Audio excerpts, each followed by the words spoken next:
Hi, how's it going? I'm Chris with PearsonCopy.com, and I'm here to help your brand make more sales with email. Today, we'll be breaking down an email as a part of my 100 email breakdown challenge from a brand named Glowforge. They sell essentially a laser engraver cutter device in the crafting industry.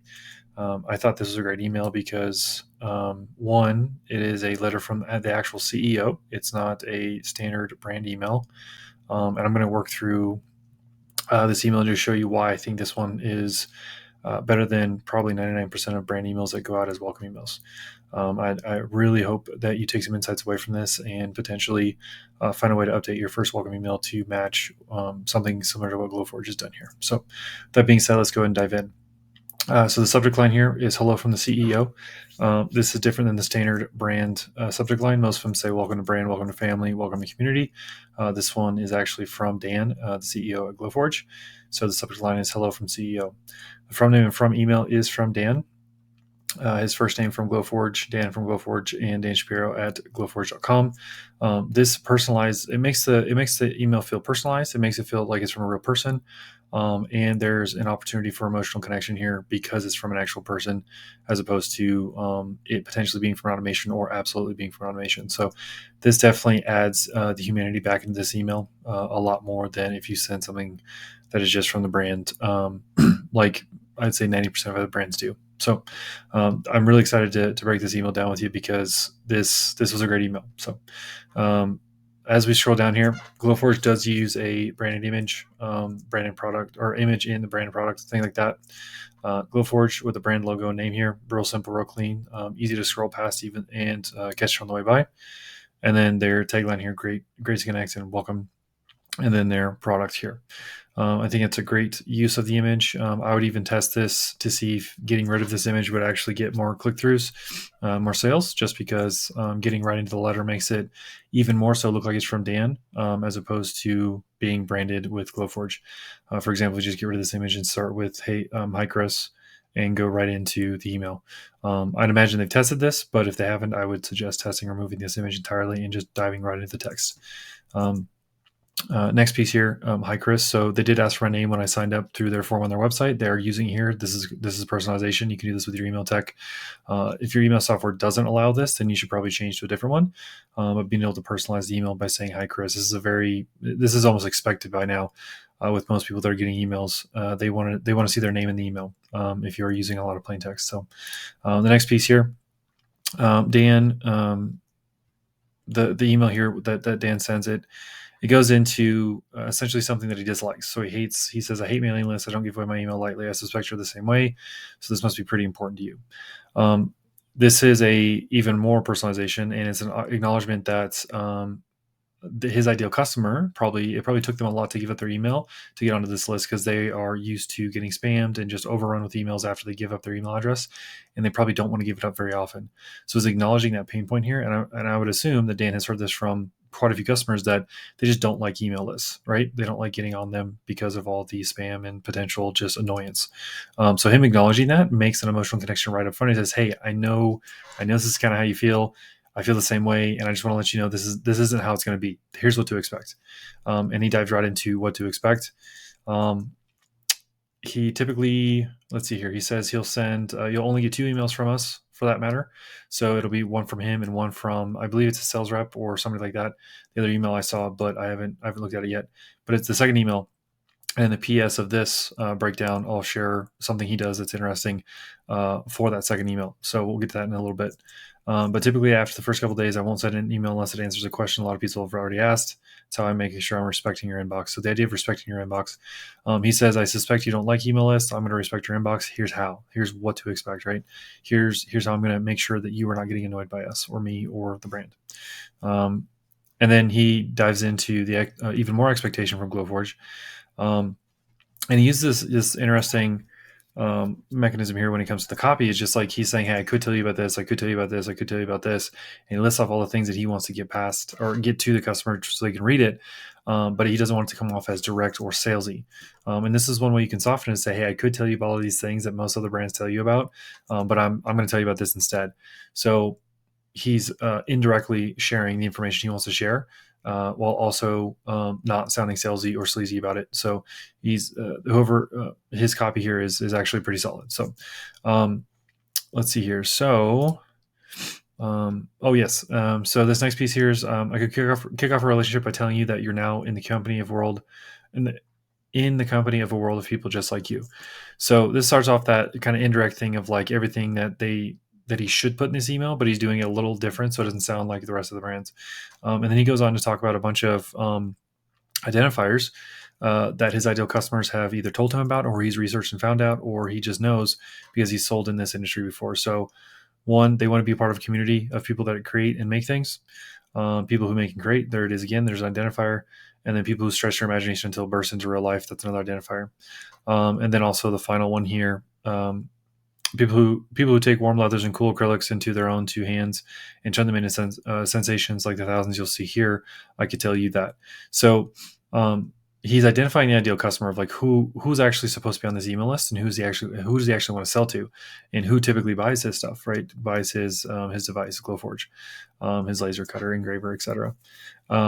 And something else that he does unique here that I think is pretty interesting, instead of clicking over to a social page or like Instagram or Facebook or Pinterest even, he actually links directly back to his site, and he has an inspiration page of all the categorical ways that you can use his product.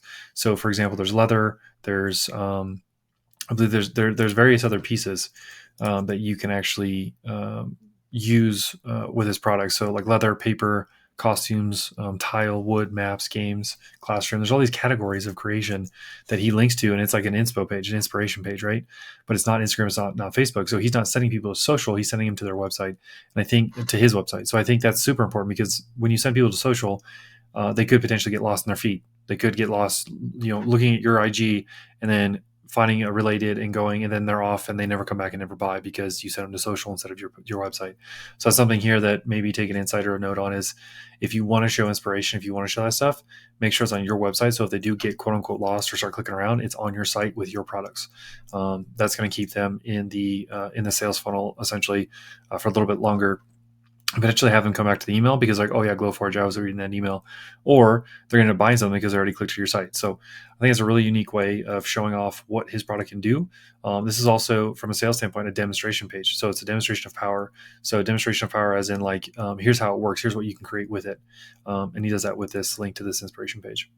And then he continues on here, or I can tell you about me. And this is a picture of Dan with his product. I think this is great. It's a personal picture. It does look staged, as if they set this up to take it, but it also doesn't look overdone to where it's like super branded, super like perfection. It looks natural. It looks personal. So that's something to keep in mind too with branded images, or just founder CEO images, is like, don't go, unless it's a formal industry, don't go too formal, but don't go too informal. Say somewhere in between, like business casual, and just make it look natural, make it look fun, make the person in the picture accessible so people can actually connect with them when they see them. They say, oh yep, that's a human, I understand, I know what Dan looks like now, and they can move on. So, and then he moves into talking about himself and the brand. And I think he does a pretty good job in a few lines talking about the origin of the brand, and then also credibility of like how popular or where they may have seen Glowforge before. That's probably something that his customers probably ask, is like, oh, what's that one device that does laser printing, engraving, cutting, etc. I can't remember what it's called. I've seen it on TV, and they have this indirect relation to it, but they don't know what it's called. And so he addresses that in this paragraph. I'll go there in a second. So yeah, hey there, I'm Dan. Personal little intro here. He's father of twins, maker and founder of Glowforge, which makes it easy for you to print beautiful things in wood, leather, paper, and more. So he drops a little personal note if he's a father of twins. So that's a personal thing. Professionally, he's a maker and founder of Glowforge. So you got a personal and professional mix here. He's letting people into his life so they can make emotional connections. The fact that he has twins, that's going to light some people up. They're going to say, oh my gosh, that's so cool. I have twins too. Or I have twins in my family. Or man, I bet that's awesome. You have kids. There's a connection there that can be made. And then he talks about, maker and founder of Glowforge, and then which makes it easy to, and then print beautiful things in wood, leather, paper, and more. So there's your benefit to getting a Glowforge. So just as much as he's making this personal, he's talking about professional, and he's adding a benefit statement here at the end. And then finally, back to the credibility or the social acknowledgement here of like where you've seen Glowforge before. So this is almost like as seen on TV type deal, but he presents it so it's not he's not bragging, but it's definitely credible. Of like, this is where you've seen it. This is Glowforge. This is how you know who. This is the name of the thing that you've seen on TV or on the internet or wherever. This is us. You're in the right place.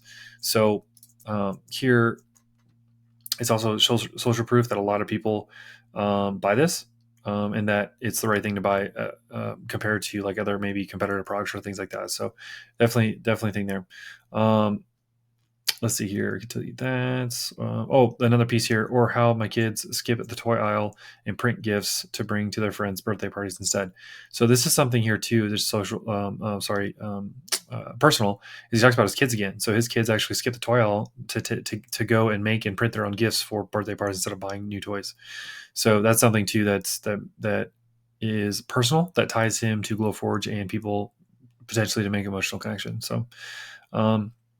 And then after mentioning all of that, so his angle of like, I could tell you about this stuff, or could tell you about that. Hey, I'm Dan, but you're probably not here for that, are you? You like making things. I do too. So after making a couple of personal connections, sharing a bit about Glowforge, he says, hey, you're actually here, and I know you are, because this is why we're all here, is to make things. We like making things. And so personal connection, professional credibility, and social proof. And then he dives into, okay, this is the ultimate connection. We're here to make things. Maybe you want to know how Glowforge can transform your hobby or crafting or art, your business, or just your Saturday afternoons. So the desire here is like all the different ways that Glowforge can be used. He's trying to touch on as many of those as possible. I think that's something else that's tough about selling this product potentially, is it can be used for so many different things. How do you sell it to one group of people? And I think he or whoever wrote this copy did a great job at using this angle of like, I could tell you about all these things, and he just subtly and indirectly mentioning all these things that Glowforge can do, and the whoever's reading this will pick the thing that is for them and say, oh, that's the one thing. Like if I have kids that want to do printing and laser engraving, all those things, this is exactly why I'm here. Or if I want to do a Saturday afternoon project with my spouse or by myself or whatever, that's what's going to resonate with them. So I think whoever wrote the copy here does a great job at offering a bunch of entry points for emotional connection. Let's see here. And then, so he mentions here examples of how Glowforge has been used over the years. So there's different ways. And again, Glowforge can be used for so many different things that he keeps on mentioning. So like, here's some other stuff here, just general categories of where it can be used and how. And then here, more specifically, teach kindergarten, make movie props, do heart surgery, which is a huge one. That could be all of these could be emails on their own. Just these little tidbits of how it can be used or where. And at least one of those things is right for you, right on your to-do list right now. Would you mind telling me which? So he's done a bunch of personal connection. He's mentioned Glowforge and how it's the right product. It's the right one that they've seen on TV or elsewhere, and they're in the right place. And then his ask here is for a survey, and it's a 1-question survey. And essentially, what he's trying to do is figure out what is on the person's to-do list, why they would want Glowforge. Now, this is huge because if he gets when he gets responses, he's going to be able to email specifically for those reasons. So if somebody says, "Hey, I've got kids, I'm doing crafting," he's going to say, "Okay, you're in the crafting kids tag or category, and that's how I'm going to email you." Or I'm actually using Glowforge for heart surgery, which is absolutely nuts to think that a crafting device that would be used for heart surgery. This is why I'm here. And so he can know his customers a little bit better, a little bit deeper, and why they're looking at Glowforge, which means you can sell to them more specifically, and it's going to be a better experience for them as they're being sold to, or they're going through the experience of learning about the brand and the product. Also, not a lot of welcome emails specifically in this brand email breakdown that I've done so far do actual surveys. Getting to know your customers better, a little bit deeper, and the reason why behind why they're shopping your products, it's a huge win. It's a huge win because now you can sell specifically to that and speak to them directly about the pain points, their fears, desires, etc. So yeah, just another note there. Let's see here. Use over the years. Oh, we're running. One sec. Okay, we're back. Sorry about that. Let's go back down. Here we go. The one thing here, just to back up a little bit in this paragraph of the survey, is I think Dan does a good job here with his email of like admitting when he's human. So here he says, I can't really read your mind. So here are all the different ways that I've heard Glowforge being used. How do you use it? Can you tell me in the survey? So that approach there is great, is when you can admit, like here I wrote admit and said he can't read your mind. So like he's saying he's human. He's making it personal. He's not trying to say, hey, I know exactly what you're thinking, so this is why you should buy. He's going the other direction, saying, hey, I have no idea what you're thinking. Here are all the ways that I've heard. Are any of these right? Or can you tell me what yours is? So he's getting responses, and he's building that database and that backlog of reasons why people could buy, and he's using that, I'd assume, in his email marketing. So next piece here. And then directly after the survey, he says, "Hey, as a thank you, here's a design to get you started. A design to get you started on your Glowforge journey." So not only is he asking for a survey, but he's reciprocating and saying, "Hey, here's a design to get you started with the Glowforge product, with the product." And that design is down here. What is it called? A Maker Caddy. So it's like a little toolbox, and it has a bunch of items in it here. But I'm assuming that the Glowforge is going to help with making that. So he gives something. He asks for something, and he immediately gives something, a free gift back, to close that reciprocity loop. So in Cialdini's influence book, he says reciprocity is one of the big categories for when it comes to influence. So if you want to get something, you have to give something first. I think Dan does a great job here of asking for the survey, make a personal connection, share about Glowforge, ask for the survey, and then also give a gift for saying, "Hey, thanks for being here. Here's a first gift," and it makes people have it gets people to have a positive association with the brand, and he can ask for things since he is giving stuff away too. Now, here's the caveat to that. The thing that you give away has to be related to what your customer actually wants. If he said, "Hey, take my one question survey, I'm going to give you a horse, or I'm going to give you a new dog." Some people might take that, but most people probably wouldn't. They say, "I don't want a dog, I want a Glowforge, or I want a device that I can actually make stuff with." So make sure that what you give away is relevant. And that will increase your likelihood that people will say, "Oh, they're giving me something cool. I'll go take that survey for you. Appreciate it." So, and then he's got two pictures, one of the Glowforge working, and then the actual free design finished from top down look. Button here to download your free design. This is a direct download, so you don't have to go do anything else. You just click this and it downloads to your computer. And then his sign off: "Enjoy. I'm delighted you're here." Signature, founder, CEO. So yeah, I think Dan does a great job so far with this email. Pretty fantastic. This is exactly how I would encourage other brands to actually send off their welcome emails, from the CEO, from a founder, from somebody who's front facing for the brand or the company, or somebody who may just be the main operations person, even if they're not front facing or out in front selling the brand. It can definitely help because it makes the brand feel more human. It feels more real when you get emails from an actual person as opposed to an assumed automation. So, last two pieces here. This is what I was talking about earlier in the video when I said that Dan does this with his PS. He says, "I'm only going to send you 2 emails, and then after that, I'm only going to send you emails about answering questions that a lot of people are asking. That it would just make sense to send to the rest of the list. Otherwise, you're not going to hear from us." He sets up here that Bailey, who has been on the Glowforge team since we were building them by hand in a 100-year-old Boeing barn. So this right here, this story, like that's a brand origin story that I hope that he sends an email in his welcome series. Like, I want to know what this 100-year-old Boeing barn, where that was, how it happened that you guys decided to build this. Like, I want to know more about this story, and I think he does it on purpose to hook you with curiosity, right? I want to know more. But what he does is he makes that promise of, like, the second email that you're going to get is from Bailey. She'll send you just a few dazzling creations, people just like you have printed. What she's got lined up blew my mind. I can't wait for you to see it. So, one, he hooks you with curiosity of the story, the origin story here. And then also, the product creation story. That's what it is. It's the creation story, the creation of Glowforge, the actual product.